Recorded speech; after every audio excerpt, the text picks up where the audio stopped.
नमस्ते विद्यार्थी मित्रांनो, आपण त्रिकोणी संख्या आणि त्रिकोणी संख्यांचा हा जो टॉपिक आहे याच्या अगोदर सुद्धा आपण युट्यूबवर टाकलेला आहे, पण तो इतर संख्यांमध्ये मिक्स होता. आता आपण स्पेशल त्रिकोणी संख्यांचा व्हिडिओ करत आहोत आणि याच्यामध्ये खूप छान छान ट्रिक्स मी तुम्हाला सांगणार आहे.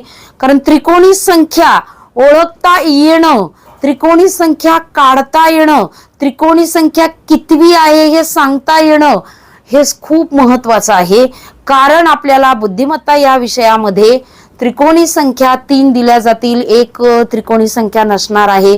त्यामुळे वेगळी त्रिकोणी संख्या ओळखायची हेही माहीत असलं पाहिजे. म्हणजे त्यासाठी बुद्धिमत्ता या विषयामध्ये सुद्धा आपल्याला गरजेचं आहे.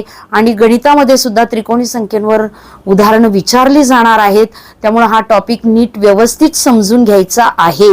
आणि आपल्या पुस्तकामध्ये सुद्धा, यशोदीपच्या पुस्तकामध्ये सुद्धा ही त्रिकोणी संख्येची खूप छान छान ट्रिक्स आणि उदाहरणं आपण दिलेली आहेत.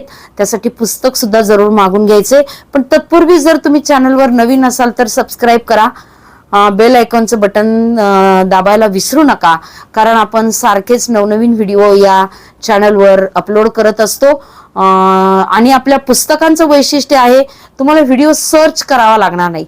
पुस्तकात घटकाच्या सुरुवातीला काय दिलं जाणार आहे? QR code. तो QR कोड तुम्ही गुगल लेन्सवर जायचं, स्कॅन करायचं की लगेच व्हिडिओ सुरू होतो. अगदी वर्गात बसल्यासारखं तुम्हाला फिलिंग येणार आणि त्यासाठी तुम्ही पुस्तकं मागवली पाहिजेत. चला तर मग सुरू करूया. त्रिकोणी संख्या.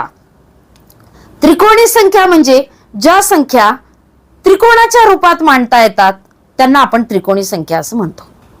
ज्या संख्या चौरसाच्या रूपात मांडता येतात त्यांना आपण चौरस संख्या, वर्ग संख्या असं म्हणतो. मग आता बघा बरं, हा जो एक टिपका आहे त्याच्यानंतर हे जे 3 टिपके आहेत ते जोडा, त्रिकोण तयार झाला. त्याच्यानंतर हे किती टिपके आहेत बघा, हा एक टिपका, त्याच्यानंतर 3 टिपके, हे 6 टिपके झालेत. आपण वेगळा कलर वापरूया म्हणजे मग तुमच्या लक्षात येईल की आता हे जर टिपके जोडले तर किती टिपके झाले? 4 आणि 3 7 8 9 10. हे जर टिपके जोडले तर काय झाले? 5 आणि 4 9 10 11 12 13 14 15. आता हे टिपके जोडा. आता बघा, हे टिपकींची संख्या मोजली की काय होते? 21. आता अशा पद्धतीनं आपण त्रिकोणी संख्या ह्या सगळ्या त्रिकोणाच्या रूपात मांडल्या. इथं काय होता? पाया 1 होता. पाया किती झाला? 2 झाला. पाया किती झाला? 3 झाला. पाया किती झाला? 4 झाला. पाया किती झाला? 5 झाला. पाया किती झाला? खाली तळाला किती टिपके आहेत तो त्याचा पाया असणार आहे. पण मग आता मोठ्या संख्यांचा पाया कसा काढायचा? एवढे टिपके काढत बसायचं का? नाही.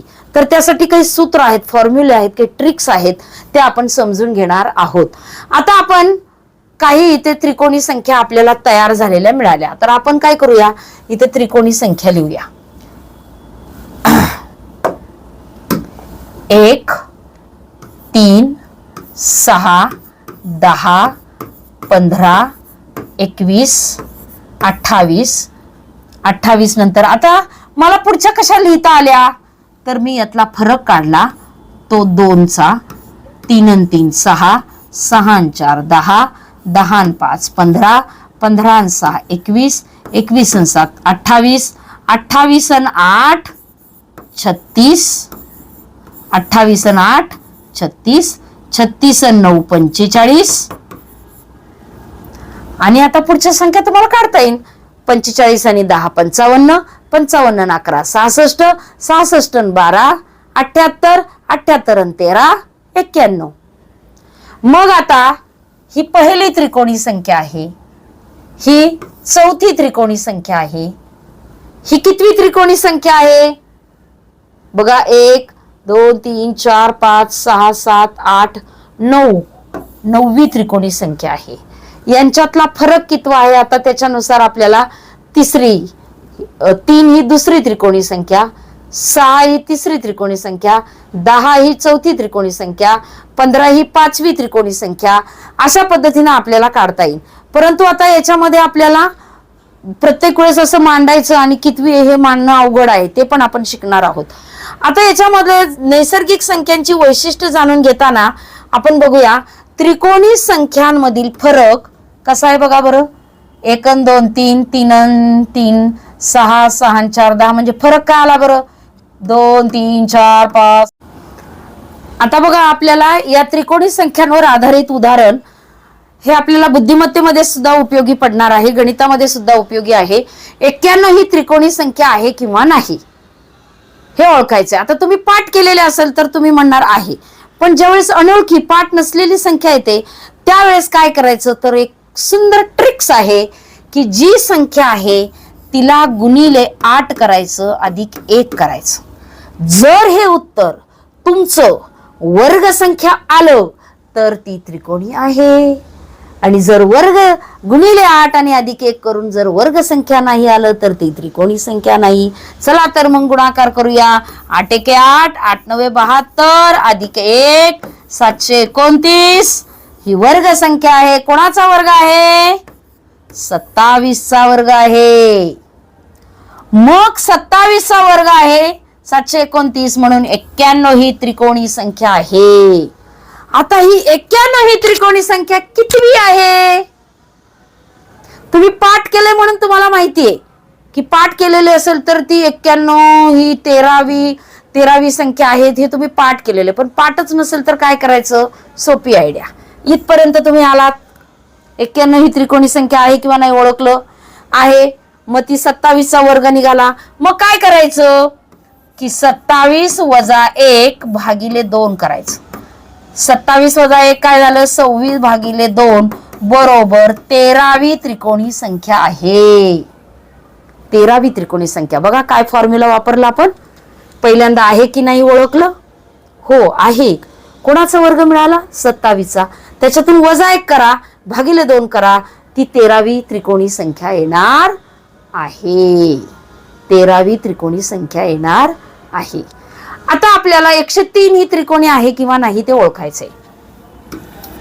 फॉर्म्युला काय आहे, गुणिले 8 अधिक 1 केल्यावर वर्ग यायला पाहिजे. गुणाकार करा. 8 त्रिक 24, 8 चाले 2, 8 0 0 2, 8 एके 8 अधिक 1 केला 825 वर्ग आहे का रे मुलांनो.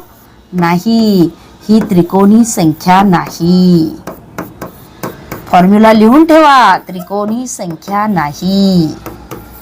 म्हणजे गटात न बसणार संख्या काढण्यात येण्यासाठी पटापट करून बघायचं. गुणिले 8 अधिक 1 वर्ग मिळाला तर ती आहे वर्ग संख्या, आणि वर्ग नाही मिळाला तर ती वर्ग संख्या त्रिकोणी संख्या नाही.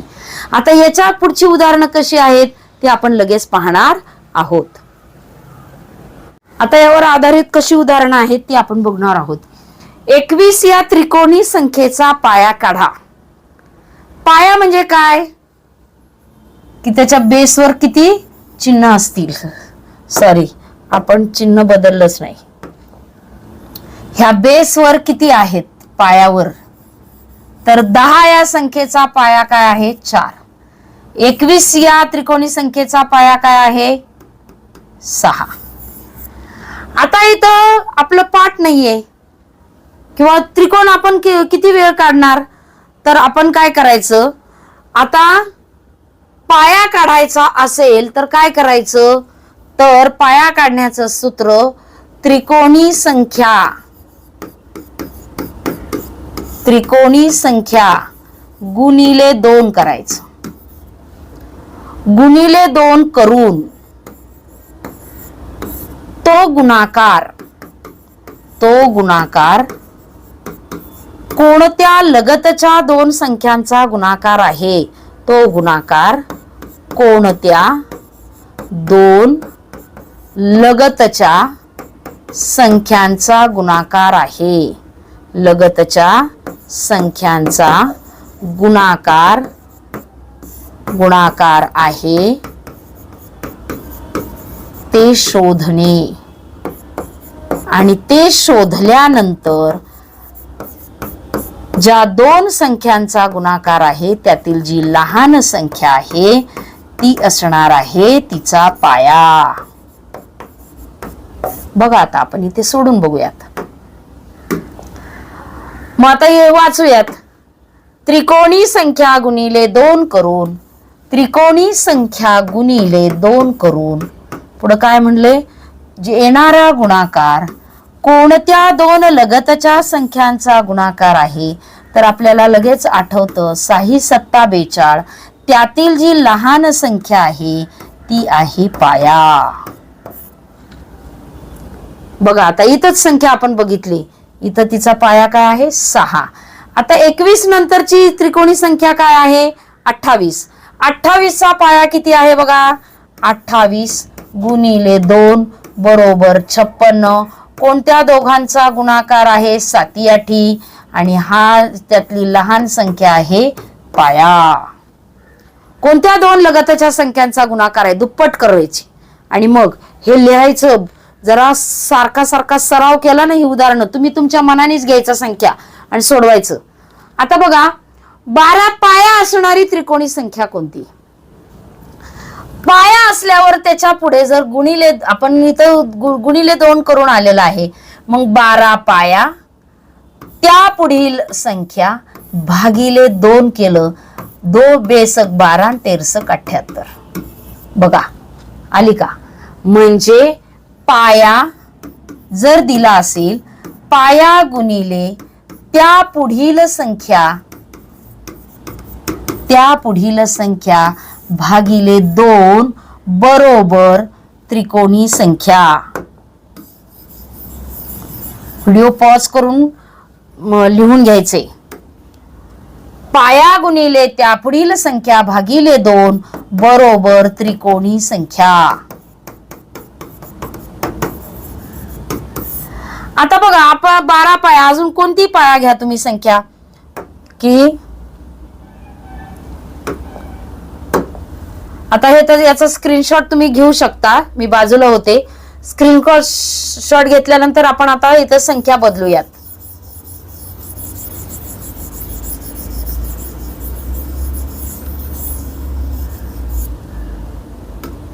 इथली बदलूयात.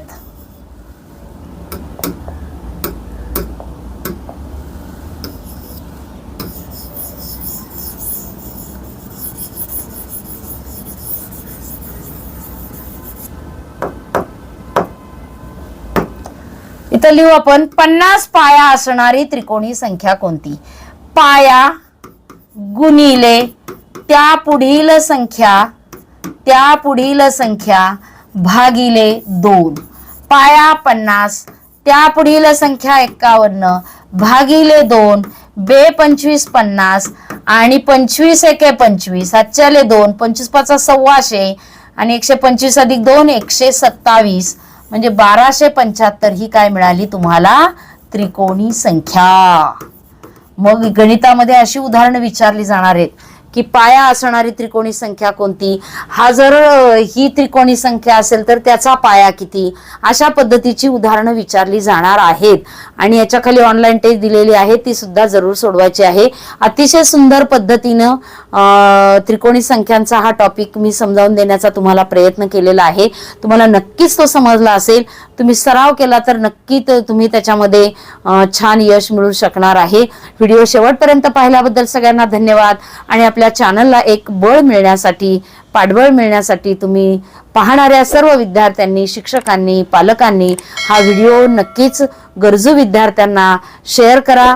धन्यवाद.